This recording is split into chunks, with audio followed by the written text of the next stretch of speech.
Assalamualaikum warahmatullahi wabarakatuh. Selamat sore rekan-rekan jurnalis. Ya, kecewa pasti ya, karena kekalahan Semen Padang ya kali ini ya kesalahan sendiri ya, mistik sendiri. Bukan itu karena skema permainan lawan, bukan juga taktik lawan ya. Kesalahan gol-gol itu murni kesalahan individual player ya.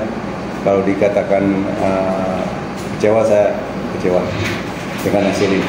Assalamualaikum warahmatullahi wabarakatuh. Mungkin apa yang dikatakan Kut, kecewa ya, kita pasti kecewa dengan kekalahan ini.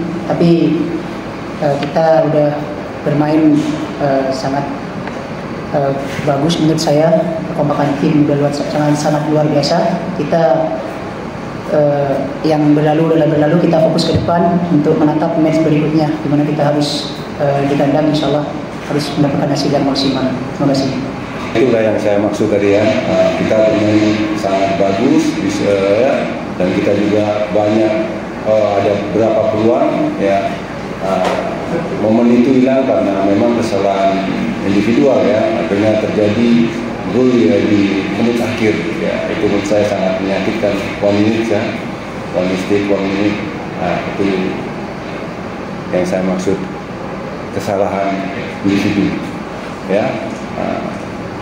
Akhirnya di babak kedua kita memulai lagi, tetap juga kesalahan itu lagi hingga ada result ya.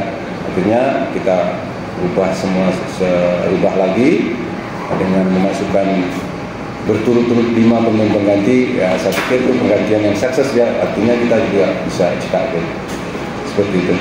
Saya pikir ya mereka main juga tetap sedikit tertutup ya, coba mengandalkan juga counter attack. Sebetulnya itu juga sudah kita rendam ya, sudah kita bisa rendam, dan nggak ada artinya Malut peluang yang bagus gitu ya.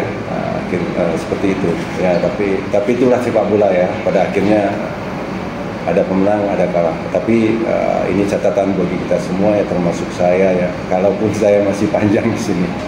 Oke, terima kasih.